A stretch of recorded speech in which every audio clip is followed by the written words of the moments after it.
제목은 이것이 복이다, 이런 말씀이에요. 제가 부제를 달았는데 죄인의 길에서 의인의 길로, 이것이 복이다, 이런 말씀을 함께 나누려고 합니다. 자, 오늘부터 우리들이 12주 동안 나누게 될 이 시편은 1편부터 몇 편까지 있죠? 150편까지 150개의 시로 되어 있습니다. 이 시편의 전체의 주제를 이야기한다면 복입니다. 복. 시편 기자는 이것이 복이다, 복 있는 사람은 어떤 사람인가 라고 하는 걸 말씀하고 있고요. 그런 면에서 시편 1편은 굉장히 중요한 시편 전체의 주제를 전달하고 있는 부분입니다. 저는 성지순례를 참 많이 다녔습니다. 제가 이렇게 꼭 가고 싶어서 간 그것보다는 제가 한번 가고 나니까 너무 좋아서 우리 교인들이 좀 함께 갔으면 좋겠다, 그래서 매년 혹은 경년제로 교인들과 함께 갔고요. 또 여러분들이 예배를 통해서 보시면 알겠지만 예배 시간에 성지의 장면들을 이렇게 전달하면서 여러분들이 좀 현실감 있게 말씀을 들을 수 있도록 준비하면서 왔어요. 그런데 제가 성제를 갔던 대부분의 그 기간들을 보면 우리 교인들이 성지에 갈 수 있는 그런 시간들을 고려하다 보니까 소위 말하는 이스라엘의 건기에 저는 성지순례를 갔습니다. 그러니까 제가 늘 보았던 장면은 황량한 광야 플러스 말라버린 나무들, 풀들, 황량함만 보았어요. 근데 저를 가이드하던 한 목사님이 저에게 그런 얘기를 했었거든요. 목사님, 성지는 꼭 우기 때 한번 와봐야 이 말씀을 이해할 수 있습니다. 올해 우리 교인들과 함께 갔던 그 시기가 우기였어요.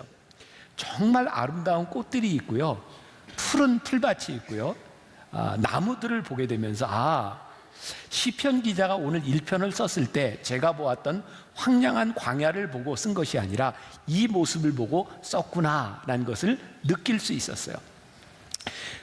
철을 따라 과실을 맺는다, 이것이 복이다라고 이야기하고 있는 거죠. 특별히 오늘 이 연주하면서 함께 나왔던 네게브 사막에 있는 아부닷 공원을 제가 우리 청년들과 함께 가게 되었을 텐데 차를 타고요 한참을 들어갔는데 정말 황량한 광야였어요. 근데 어느 순간 거기에 오아시스가 펼쳐지고요, 그 오아시스 옆에 있는 나무들을 보게 되었어요. 이 모습이었구나. 성경을 묵상하면서, 시편을 묵상하면서 중요한 줄기가 있어요. 뭐냐면 이 지혜자는 하나님을 믿고 하나님의 뜻대로 살아가고 싶은 마음이 있는 거죠. 근데 이것을 어떻게 살아갈 것인가? 우리들의 삶은 늘 그런 것 같아요. 때로는 좌절도 있고 우리들의 인생에 광야의 시간들, 또 실패의 순간들을 경험합니다.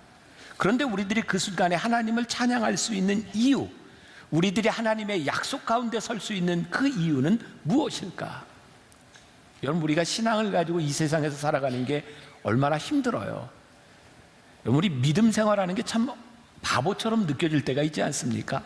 이런 세상에서, 이런 죄가 많은 세상에서, 다 속이고 속고 거짓말하는 이 세상에서 우리들이 말씀대로 살아간다? 우리들에게요, 악인의 심판과 의인의 최후 승리가 없다면 우리들이 믿음으로 살아가는 것이 결코 쉽지 않습니다. 시편 기자는, 적어도 우리 신앙인들은 그런 고민을 가지고 살아가는 거예요. 하나님을 믿는다고 하는 것, 그것이 어떤 일인가? 그리고 우리들이 때때로 하나님 편에 섰다고 하지만 우리들의 인간적인 생각, 악한 생각들로 인하여 자꾸 하나님의 뜻을 벗어나려고 하는 우리 인생들에게 하나님의 뜻대로 살아가는 것은 어떤 것인가? 그러니까 우리의 신앙은요, 우리의 생각이 어떠하냐, 그것이 중요한 것이 아니라 하나님의 생각이 어떠하냐, 그것이 중요한 거예요. 오늘 시편 기자가 이야기하는 축복받은 사람, 의인은, 그리고 하나님이 저주하는 사람, 그리고 악인의 삶의 기준은 어디에 있냐면 하나님의 생각이 어떠하냐, 여기에 기준이 있는 거예요. 이거 우리들 굉장히 쉽고 간단한 것 같지만 우리의 신앙의 선명한 기준이 되는 거예요. 하나님의 생각이 어떠하냐, 이게 우리들 마음속에 살아있어야 됩니다. 이사야 선지자는 이스라엘이 굉장히 어려운 때를 지나갈 때 하나님의 환상을 보고 또 예언을 냈던 사람이기도 합니다. 이사야 55장 8절부터 9절까지의 이런 말씀이 있어요. 같이 봉독해 보겠습니다. 시작. 이는 내 생각이 너희의 생각과 다르며 내 길은 너희의 길과 다름이니라. 여호와의 말씀이니라. 이는 하늘이 땅보다 높음같이 내 길은 너희의 길보다 높으며 내 생각은 너희의 생각보다 높음이니라. 자, 이사야서 기자가 뭐라고 얘기를 해요? 지금 이스라엘의 죄로 인하여 많이 힘들고 어려운 때, 소망이 보이지 않는 때 인간적인 생각으로 보면 이게 끝이에요. 근데 어떤 희망을 줘요? 하나님의 생각은 너희의 생각보다 깊고 넓고 높아. 오늘 우리들에게 이 믿음이 없다면 신앙을 가지고 살아가는 게 참 힘든 일이죠. 창세기 12장에 보면 우리가 잘 아는 아브라함의 이야기가 나와요. 여러분 생각해 보세요. 아니 성경을 보세요. 아브라함이 하나님께 하나님 저 좀 불러주세요 그랬나요? 그런 말씀 없습니다. 하나님이 아브라함을 그냥 부르셨어요. 그리고 하나님께서 아브라함을 가나안 땅으로 보내셨습니다. 근데 아브라함이 가나안 땅에서 처음으로 닥친 일이 뭐였는지 아세요? 가뭄이었습니다. 우리는 그런 꿈을 꾸지 않습니까? 야, 내가 하나님께 부르심을 받았으니 내가 신앙의 삶을 살아가니 하나님께서 내 삶을 시온의 대로를 열어주시면 좋겠어. 그냥 뭐든지 다 문제가 없이 열렸으면 좋겠어. 근데 우리의 인생이 그래요? 아니에요. 하나님이 부르신 인생 가운데 어려움이 와요. 고난이 와요. 아브라함은요 애굽으로 피난을 갑니다. 그럼 우리들이 흔히 이런 또 도식으로 생각을 할 수 있어요. 하나님께서 부르신 가나안 땅은 선한 곳이고 아브라함이 피난을 갔던 애굽은 악한 곳인가?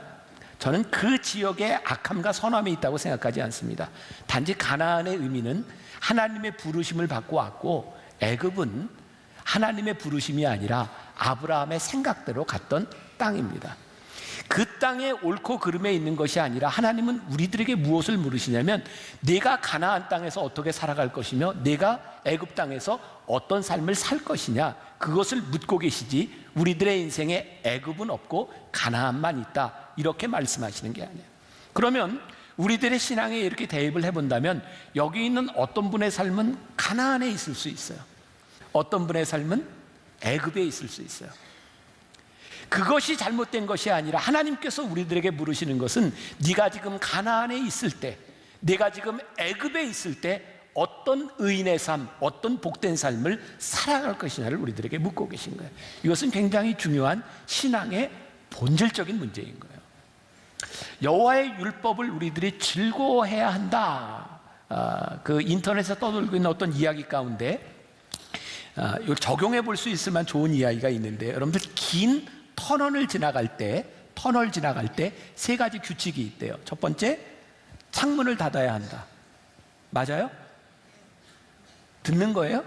네, 맞는 거죠 지금. 네, 긴 터널을 지날 때 첫 번째 창문을 닫아야 된다. 두 번째, 라이트를 켜야 된다.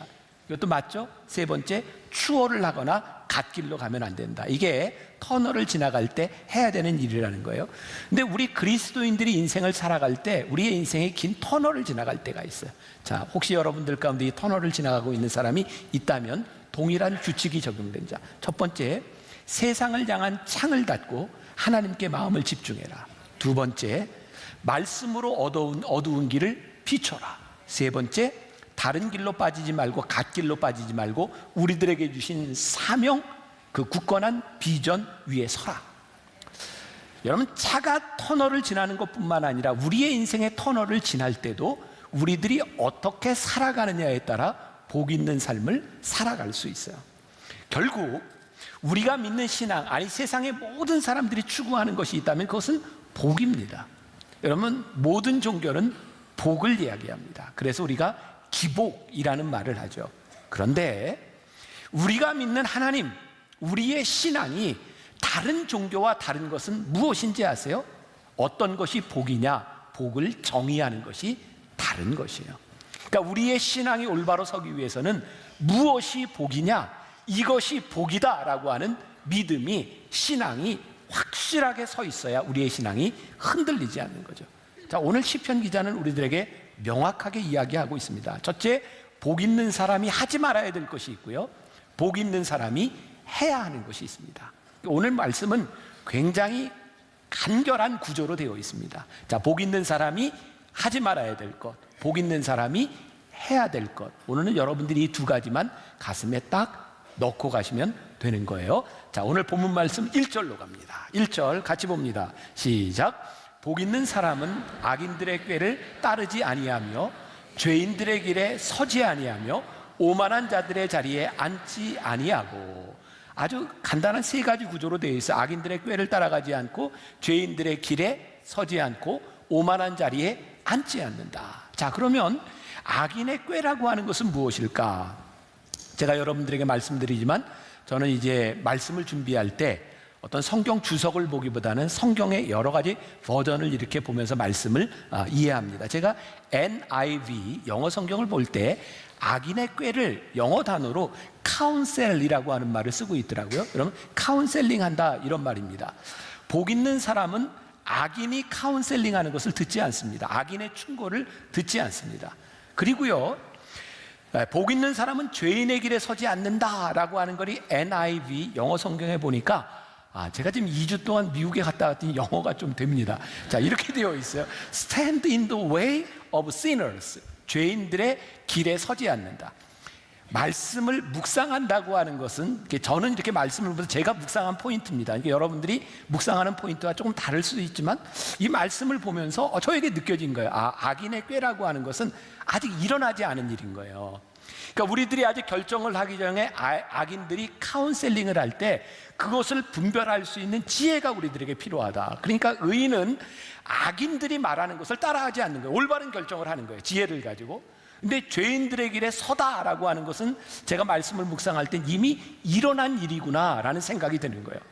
이미 일어난 일이라고 하는 것은요, 그 일에 대한 책임에 대한 부분입니다. 그러니까 우리들이 무엇을 결정하기 전에 그것에 대한 지혜가 필요하고, 악인들이 죄인들이 서는 길에 우리들이 서게 됐을 때 그 책임을 생각할 때 우리는 복 있는 사람이 되는 거예요. 좀 구분이 되세요? 저는 그렇게 묵상을 했어요. 그러니까 우리들이 하나님의 지혜를 구하는 것과 우리들이 책임져야 될 것, 이것을 분명히 알아야 한다는 거예요. 자, 지혜와 판단 생각해 보세요. 여러분들이 만일 아버지로서, 남편으로서, 여러분들이 교인으로서, 제가 목사로서, 정치인으로서 서서는 안 될 자리에 있다면 그것은 저주인 겁니다. 반대로 말해서 우리들이 축복된 삶을 살아간다고 하는 것은 우리들이 잘못된 길에 서 있을 때 아버지로서 서야 될 길과 남편으로서 서야 될 길과 아내로서 서야 될 길과 정치인으로서 서야 될 길과 크리스찬으로서 목사로서 서야 될 길에 올바로 서는 결단을 내릴 때 우리들이 복 있는 사람이 될 수 있는 거예요. 자, 제가 오늘 말씀을 준비하면서 읽었던 책 중에 여러분들에게 지금 소개하기는 조금 어려운 책인데, 중국의 문인이자 법학자인 오경응이라고 하는 사람이 쓴 시편 사색이라는 책이 있습니다. 책도 굉장히 두껍고 제가 12편을 인용하는 동안 제가 그냥 알려드릴 테니까 이 책을 사서 읽겠다 이런 무모한 일은 안 하셔도 괜찮습니다. 굉장히 어려운 책입니다. 제가 그냥 여러분들에게 얘기할 거예요. 이 책에 보면 이 오경웅 씨가 이 1편에서요, 의인과 악인, 그것을 동양적인 사고에서 군자와 소인이라고 하는 걸로 대비해서 이야기하고 있는 구절이 있는데 괜찮아요. 읽어드릴까요? 정말 이렇게 원하시니까 제가 읽어드려야 될 것 같아요. 들어보세요. 자, 군자는 하늘을 닮고자 하나 소인은 제 주위에서 자신과 비슷한 무리를 쫓는다. 진리의 길을 외면하는 무도한 자들은 늘 무리를 짓고 저들끼리 쑥덕이며 자신들의 의를 생산해낸다. 그러나 결국 그들은 악을 꾀하는 소인배일 뿐이다. 군자가 그들과 함께하지 않는 것은 하늘을 우러러 부끄럽지 않기 위함이다. 군자가 저하는 바는 남의 평가가 아니다. 이 동양적 사고에서 참 좋은 그런 통찰이라고 생각해요. 의인과 악인, 군자와 소인. 소인은 지들끼리 몰려 살아가면서 지들끼리 이야기하는 자신들의 꾀를 구해요. 근데 그것이 악해요. 군자는, 의인은 하나님을 바라보며 하나님의 평가를 바라는 사람이기 때문에 그렇게 죄에 쉽게 넘어가지 않는 사람이에요. 의인과 악인, 군자와 소인으로 이렇게 대입해서 이야기를 하고 있어요. 또 제가 이 말씀을 준비하는 기간 중에 읽었던 시편하고는 관계없는데, 홍관수라고 하는 분이 의사인데 이런 책을 써서 참 제목이 담대하죠. 나는 착한 아내가 싫다. 이런 책을 썼어요. 여기에 이 아내하고는 별로 관계가 없는 자기 꾀에 넘어간 환자, 본인이 의사니까 환자에 대한 이야기를 하고 있는데요. 진료를 하다 보면 이런저런 환자를 보게 되는데, 진료실에서 꾀를 부리고 자기 꾀에 넘어가는 환자의 유형. 근데 이게 우리들이 신앙에 대입해 볼 만해요. 첫 번째, 의사에게 정보를 주지 않는 환자들이 있대요. 환자가 의사한테 가서 이 의사가 얼마나 용한가, 의사면 알아야지. 그래서 아픈 얘기를 안 해주고 맞춰보세요. 뭐 이런다는 거죠. 우리가 마치 하나님 앞에서 늘 하나님을 테스트하고 싶은 거예요. 하나님 아시잖아요. 알아서 하세요. 그리고 자기가 할 일을 다 하는.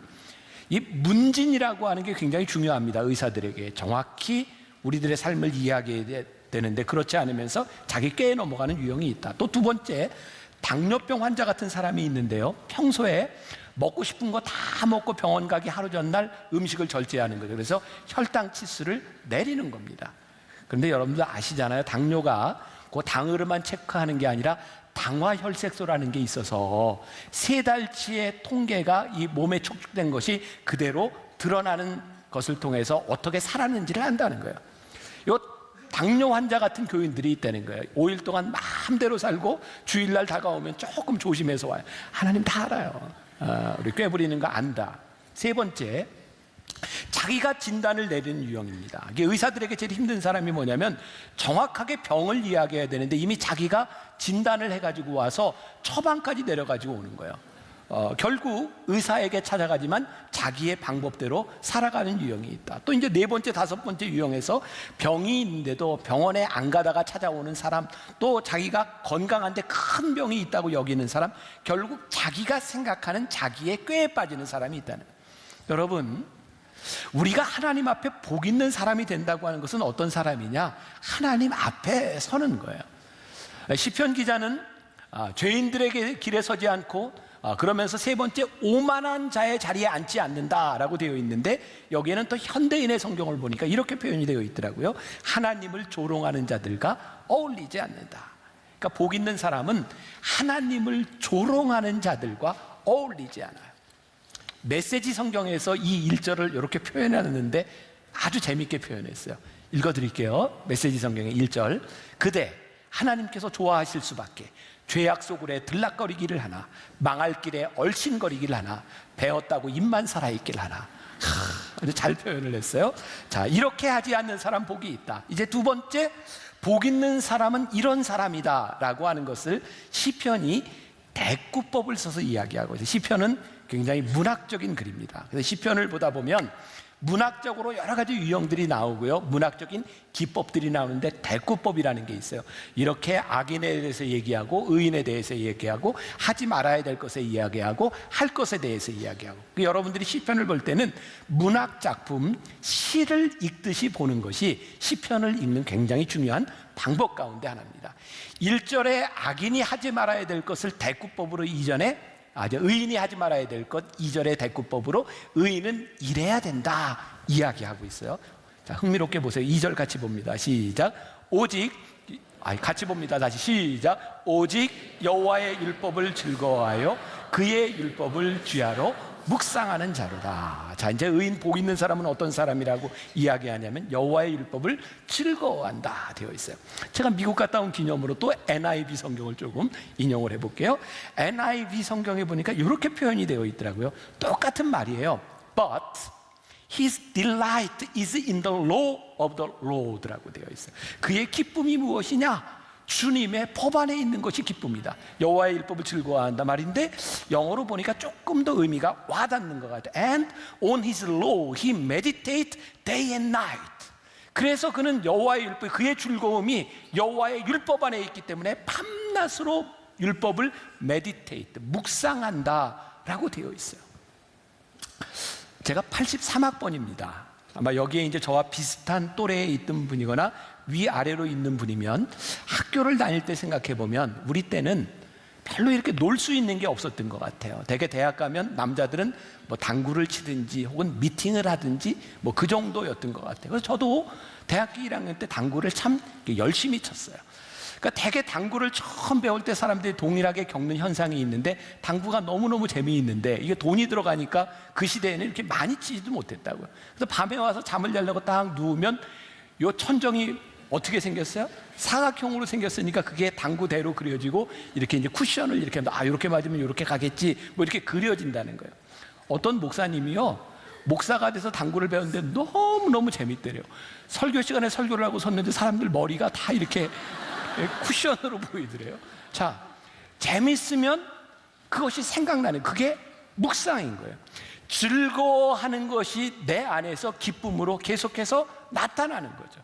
뭐 저도 대학 다닐 때 뭐 이제 제가 주로 했던 게 뭐 당구, 이제 고스톱, 고스톱치다가 그 고돌이를 했는데 그게 딱 해서 고를 냈다가 피박을 쓴 거, 막 그게 막 잊혀지지 않는 거죠. 아, 고돌이, 청단, 홍단, 막 이게 생각나는 거. 그런데요, 그렇게 당구치고 고스톱치고 좋아하던 사람이요, 연애를 딱 시작하잖아요. 고스톱 안 쳐요, 당구 안 쳐요. 참 신기하죠. 사람은 자기가 즐거워하는 일에 집중해요. 시편 기자가 우리들에게 이야기하는 겁니다. 복 있는 사람은 여호와의 율법을 즐거워하여 그 율법을 취하로 묵상하는 자다. 오늘 제가 이 말씀을 여러분들에게 전할 수 있는, 참 하나님 감사합니다. 만일 제가 이 말씀을 묵상하지 않고 말씀이 즐겁지 않다면 제가 말씀을 전하는 제가 얼마나 힘들고 괴롭겠어요. 근데 오늘 아침에도 제가 새벽에 일어나서 이제 말씀을 또 듣고 읽고 왔는데 요즘 너무 재밌는 거예요. 그러니까 매일 새벽마다 일어나서 저는 이렇게 말씀을 들어요. 즐거워요. 또 들어요. 재밌어요. 그러니까 오늘 설교를 하면서 좋은 거예요. 좋아요. 말씀을 읽는 것이 즐겁다. 이게 말씀이 즐거우니까 우리들에게 묵상이 되고 이것이 복이구나 생각될 때 이 말씀이 우리들에게 묵상이 되는 거예요. 1988년 제가 첫 목회를 나갔을 때입니다. 전도사로 나갔는데 아마 이제 그 전도사 시간을 이제 지나면 저는 군목으로 가게 돼 있었어요. 근데 군목으로 가기 전에 사람들이 저에게 이런 얘기를 하는 거예요. 88년 그 어간, 80년대 중반에 우리나라에 처음으로 주식 광풍이 불었습니다. 뭐 기억하시는 분이 있는지 모르겠어요. 당시에 군대 군인 가족들은 뭐 공모주든 뭐든 주식에 많이 투자를 했고요. 주식을 모르면 군 생활을 못한다 할 정도로 주식에 관심이 많았어요. 그래서 사람들이 저에게 그런 얘기를 했습니다. 군대 가서 군목을 하려면 주식을 알아야 군인 가족들하고 대화가 된다. 그래서 제가 주식을 했다는 거 아니에요. 88년도에 제가 있는 돈을 다 모아가지고 주식을 샀어요. 그런데 문제가 뭔지 아세요?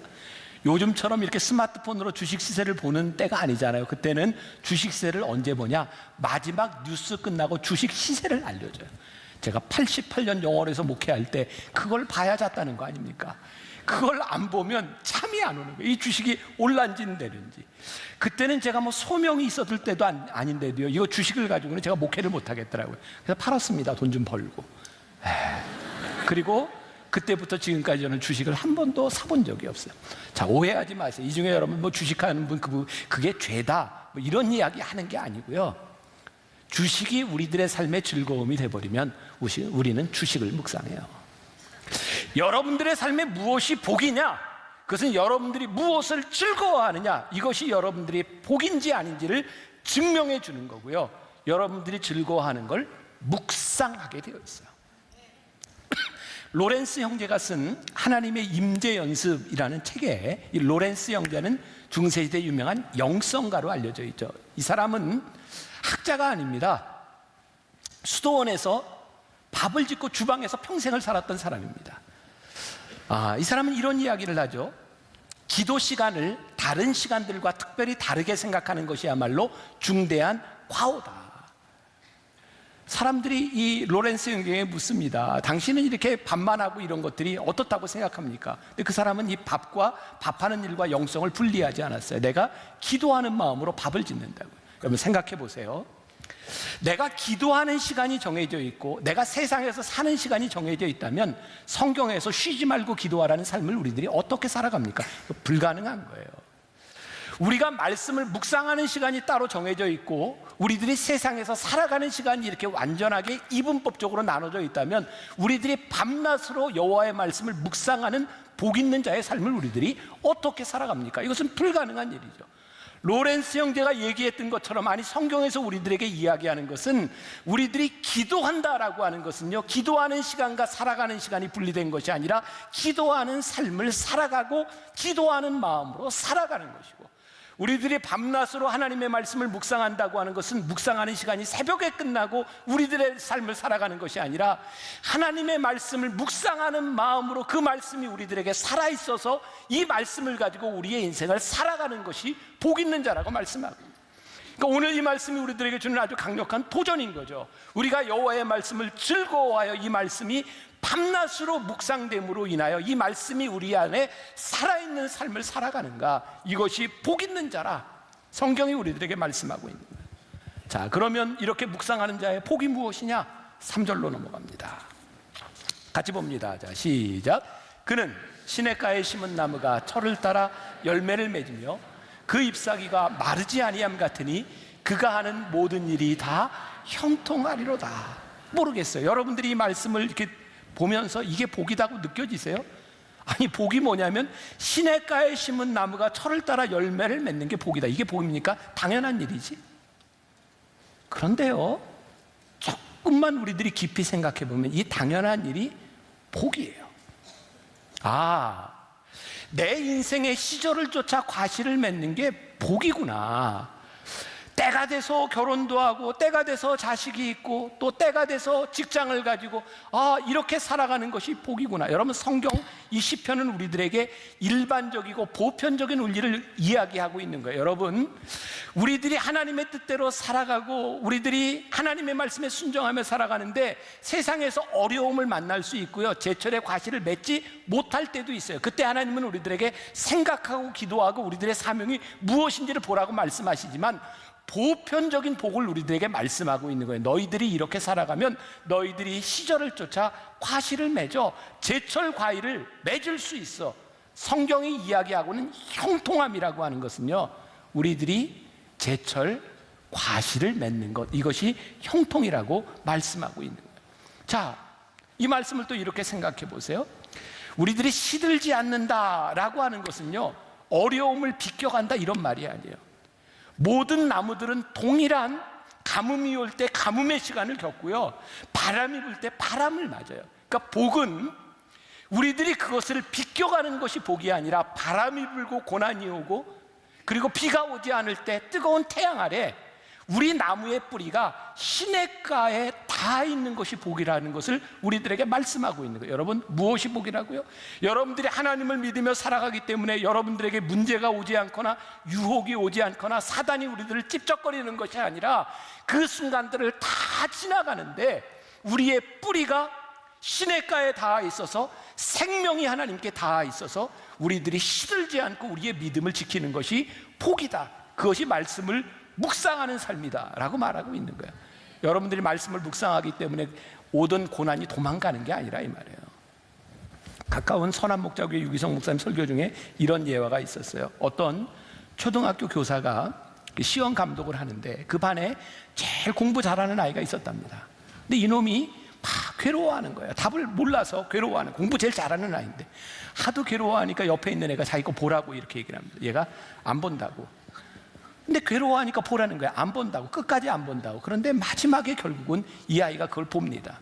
선생님이 그걸 보면서 아이고 저놈이 시험에 빠졌구나 라고 생각을 했어요. 시험을 다 마치고 아이들이 답안지를 하나씩 내고 가는데 이놈이 맨 마지막에 오면서 선생님에게 울먹이면서 말을 하더라면, 선생님 저 빵 좀 주세요. 제가 하나 보고 썼어요. 선생님이 이 아이를 끌어안고 이렇게 얘기합니다. 내가 복이 있구나. 내가 복이 있구나. 이런 사람이 복 있는 사람입니다. 우리 중에 완전한 사람 아무도 없거든요. 때때로 흔들려요. 넘어져요. 근데 하나님 앞에서 하나님 제가 잘못했습니다. 하나님 이것이 악한 일이었습니다. 이것이 죄인의 길이었군요. 하나님 제가 잘못했습니다. 그때 하나님께서 우리들에게 말씀하세요. 이것이 너에게 복이다. 말씀이 우리들에게 살아있는 거예요. 돌아가신 하용조 목사님이 이 시편 1편을 가지고 설교하면서 이런 얘기를 했습니다. 열매는 누구를 위해 맺는 것일까요? 아주 근본적인 질문입니다. 나무는 나무를 위해 열매를 맺는 것이 아니라 그것을 따먹는 사람을 위해 열매를 맺는 것입니다. 성경은 이것을 복이라고 말하고 있습니다. 나무에는 열매가 있어야 열매를 필요로 하는 사람들이 모이는 것입니다. 복이 뭔지 아세요? 내가 열매를 맺는 것이, 그것이 복이 아니라 내가 열매를 맺음으로 인하여 그 열매를 따먹으려는 사람이 우리 주변에 모이는 것, 그것이 복이다. 이게 풍성합니다. 저 진짜 감사했던 게 뭐냐면 2주 동안 제가 해외에 나가 있는 동안 저를 찾는 사람이 참 많다. 저에게 복이다. 그리고 제가 여러분들 2주를 나가 있으면서 되게 보고 싶더라고요. 제가 이제 짝사랑을 하고 있군요. 보고 싶더라고요. 그게 제가 생각하기에 여러분들이 참 복이다. 왜? 제가 보고 싶으니까. 그리고 제가 여기 와서 여러분들을 반겨주는 것을 보면서 제가 복이다. 저를 반겨주는 사람이 있는 것이 우리들에게 축복이다. 우리들에게 이런 복된 공동체를 만들어가는 것, 이것이 우리들에게 복이다. 그러니까 여러분들, 우리들이 열매를 맺는 가장 큰 축복은 우리로 인하여 우리를 필요로 하는 사람들이 있는 것이 복이라고 말씀하고 있어요. 제가 지난해입니다, 뉴저지에 집회를 갔을 때 교인들이 그런 고민들을 많이 하더라고요. 1세대 사람들은 교회를 세우고 많은 헌신을 하고 교회가 세워졌는데 이제 2세들은 교회에 헌신하지 않는다는 거예요.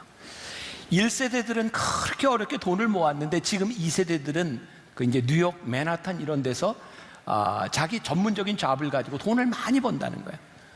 헌금을 많이 한대요. 근데 그들이 헌신을 하지 않는답니다. 그러면서 2세들이 이렇게 이야기한답니다. 시간이 우리들에게 얼마나 중요한지 압니까?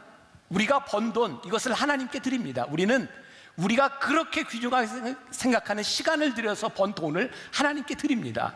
그리고 그들은 헌신하지 않는다는 거예요. 제가 이런 이야기를 했습니다.